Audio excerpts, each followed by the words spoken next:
मेरे गुर्दे संबंधी रोग के बारे में 1995 में पता चला। 6 साल बाद मेरे गुर्दों ने काम करना बंद कर दिया और मेरा गुर्दा स्थानांतरण किया गया।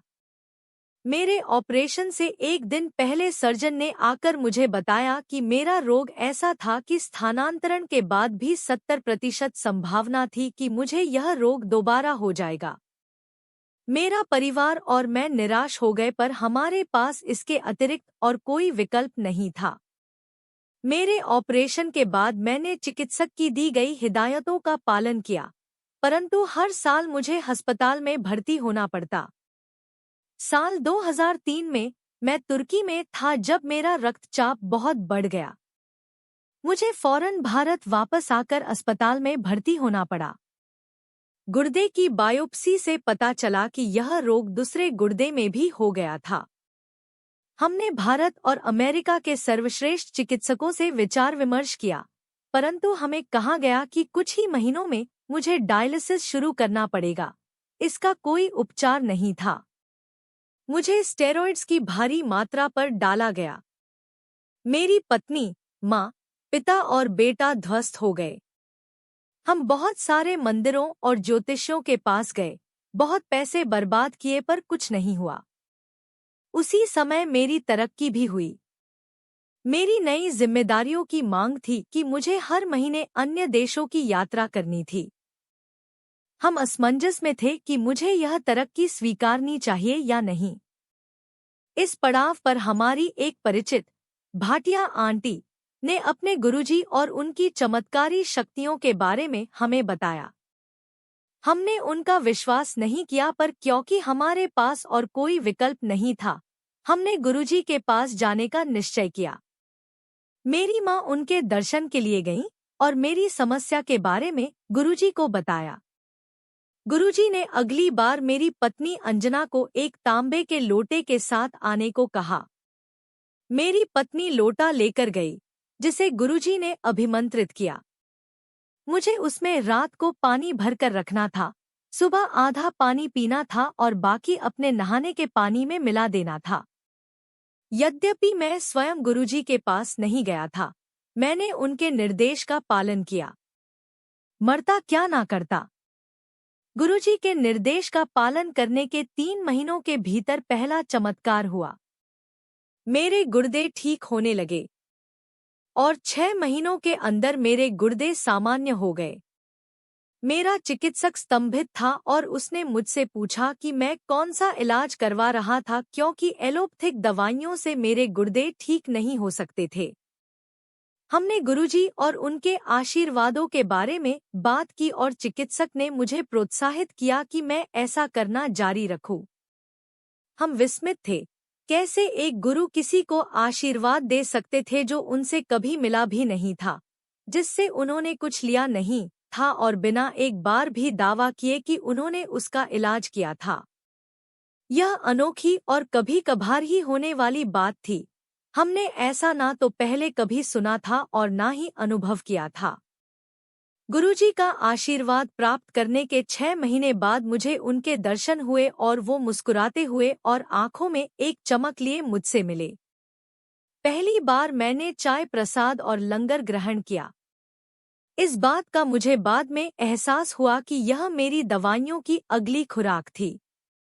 मैं दुनिया के किसी भी कोने में यात्रा पर जाता हूँ तो अपना अभिमंत्रित लोटा साथ लेकर जाता हूँ। दुनिया के किसी भी देश के कस्टम्स ने ना कभी मुझे रोका है और ना ही लोटे के बारे में पूछताछ की है। जहां मैंने गुरुजी के यहाँ महीने में एक बार जाना शुरू किया, मेरी पत्नी गुरुजी के यहाँ अधिक जाने लगी। उसे शाटिका था और अक्सर उसे दर्दनाक दौरे पड़ते। उसने कभी भी गुरुजी से इसके बारे में बात नहीं की और हर हफ्ते वह छोटे मंदिर में चुपचाप बैठती और मेरी सेहत के लिए प्रार्थना करती। 1 साल के अंदर उसे एहसास हुआ कि अब उसे दर्द नहीं था। उसके शाटिका का इलाज अपने आप हो गया था। इस अवधि में हमें गुरुजी का एक सिद्धांत याद आया जो उनके एक भक्त ने हमें बताया था। गुरुजी ने कहा था, पूछदे नहीं, मंगदे नहीं। एक शिष्य को अपने गुरु से कुछ नहीं मांगना चाहिए। शिष्य दूरदर्शी नहीं होते जबकि गुरु दूरदर्शी होते हैं और संगत के बिना बोले अपने आप ही उन्हें आशीर्वाद दे देते हैं। वह अगर कुछ चाहते हैं तो सिर्फ संपूर्ण श्रद्धा और विश्वास, उनके आशीर्वाद अनगिनत हैं और दुनिया की किसी भी शक्ति से अधिक शक्तिशाली। मेरे पूरे परिवार पर उनकी कृपा बरसनी शुरू हो गई थी। स्टेरॉइड्स के कारण मुझे दोनों आंखों में मोतियाबिंद हो गया था और मुझे उसका ऑपरेशन कराना पड़ा। मेरी पत्नी चिंतित थी कि हम ऐसे डॉक्टर और ऐसे अस्पताल जा रहे थे जिसे हम जानते नहीं थे। ऑपरेशन से एक दिन पहले हमने गुरुजी का आशीर्वाद लेने का निश्चय किया और सब उन पर छोड़ दिया। अगले दिन जब हम दिल्ली के एक अस्पताल गए तो मेरी पत्नी ने देखा कि अस्पताल के मालिक के कमरे में गुरुजी की तस्वीर थी। अस्पताल के कर्मचारियों ने हमें बताया कि अस्पताल के मालिक गुरुजी के पक्के भक्त थे और पिछली शाम को संगत में थे जब हमने गुरुजी से आशीर्वाद लिया था। गुरुजी ने अपने आप ही उस अस्पताल की ओर हमारा मार्गदर्शन किया जिसे उन्होंने आशीर्वाद दिया था। मेरा ऑपरेशन बहुत अच्छा रहा। एक बार फिर गुरुजी ने प्रमाण दिया कि हमें उनसे कुछ भी मांगने की आवश्यकता नहीं है। उनका आशीर्वाद सदैव हमारे साथ है, हर जगह है और हर समय है। यद्यपि मेरे गुर्दे में सुधार हो रहा था, मुझे महंगी आयातित दवाइयाँ खानी होती थी, जिसके कारण हमारी बचत समाप्त होती जा रही थी। हर हफ्ते गुरुजी की संगत में बैठे हुए हम चिंता करते थे कि कुछ और महीनों में जब हमारी बचत समाप्त हो चुकी होगी तो हम कैसे यह खर्चा उठाएंगे। जब भी हम लंगर के बाद आज्ञा लेते तो गुरुजी हमेशा मुस्कुराते, पर हम कभी भी हिम्मत नहीं जुटा पाते कि उनसे कुछ पूछते। मैंने कुछ साल सेना में काम किया था पर अब उनसे संपर्क में नहीं था। एक दिन एक बुजुर्ग भूतपूर्व सेना के अफसर ने, जो हमारे घर के पास रहते थे, हमारे घर की घंटी बजाई और हमें कुछ फॉर्म दिए। उन्होंने हमें बताया कि सरकार ने भूतपूर्व सैनिकों के लिए एक नई योजना की घोषणा की थी जिसके तहत अगर हम अपना नाम लिखवाते तो हमें आजीवन मुफ्त चिकित्सक सुविधा प्राप्त होती। हमने तुरंत सारी औपचारिकताएं पूरी की और कुछ ही समय में हमें मुफ्त दवाइयां मिलने लगी। हमें 400-500 रुपए का शुल्क चुकाना पड़ा जिससे हमें 20,000 रुपए प्रति माह की दवाइयां आजीवन मिलती। इतने सारे आशीर्वाद इतने कम समय के अंदर। गुरुजी बस अपनी मुस्कुराहट के द्वारा हमसे बात करते, कितना दिव्य अनुभव था। क्योंकि हम इंसान हैं, गुरुजी का आशीर्वाद मिलने के प्रतिकूल हम लोग बहुत चिंता करते हैं। हमारी पिछली चिंताएं समाप्त हो गईं, तो अब नई शुरू हो गई थी। मेरी पत्नी मुझे कहती रहती कि अगर मेरे गुर्दे फिर से खराब हो गए तो मेरी नौकरी जा सकती थी।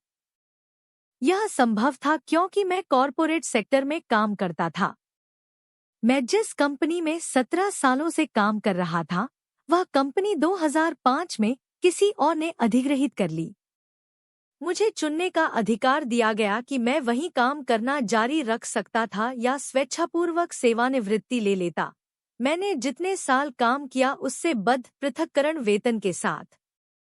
इसके बारे में दोबारा सोचे बिना हमने रुपए लेने का निर्णय लिया और हम जितना सोच सकते थे, हमें उससे कहीं अधिक मिला। इस रकम से मेरी पेंशन की भरपाई हो गई। मेरी और एक चिंता थी कि मेरे गुर्दे की समस्या के साथ मुझे नौकरी कैसे मिलती। नई कंपनी में काम शुरू करने से पहले मेडिकल जांच के समय मेरी समस्या का उन्हें पता चल जाता। गुरुजी के आशीर्वाद से मेरे पास 2 नौकरियों के प्रस्ताव आए जिसमें से मैंने एक चुना। नई कंपनी में काम शुरू करने से 1 महीना पहले मेरी मेडिकल जांच हुई और मैंने नई कंपनी में अपनी मेडिकल रिपोर्ट दे दी। उस रिपोर्ट में मेरे गुर्दे की समस्या, रक्तचाप और मैं जो दवाइयाँ खाता हूँ, उस सब की पूरी सूची थी। मुझे पूरा यकीन था कि वो कंपनी अपनी नौकरी का प्रस्ताव रद्द कर देगी, पर हैरानी की बात है कि मुझसे कोई सवाल नहीं पूछे गए और मैंने नई कंपनी में काम शुरू कर दिया।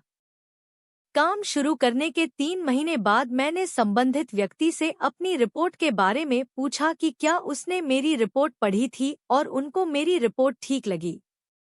उस व्यक्ति ने जवाब दिया कि जब मैंने रिपोर्ट प्रस्तुत की थी वह बहुत व्यस्त था और उसे वह पढ़ने का समय ही नहीं मिला था। एक और चमत्कार हो गया था। संगत के लिए गुरुजी के आशीर्वाद अनंत है।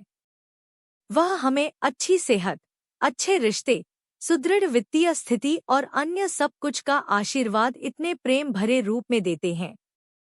हम कितने भाग्यशाली हैं कि हम गुरुजी के रूप में स्वयं भगवान शिव की शरण में हैं। उन्होंने हमारी सभी चिंताओं और समस्याओं का ध्यान रखा है और उनके बदले हमें खुशियाँ, मुस्कुराहट और एक प्यारा संगत परिवार दिया है। जय गुरुजी।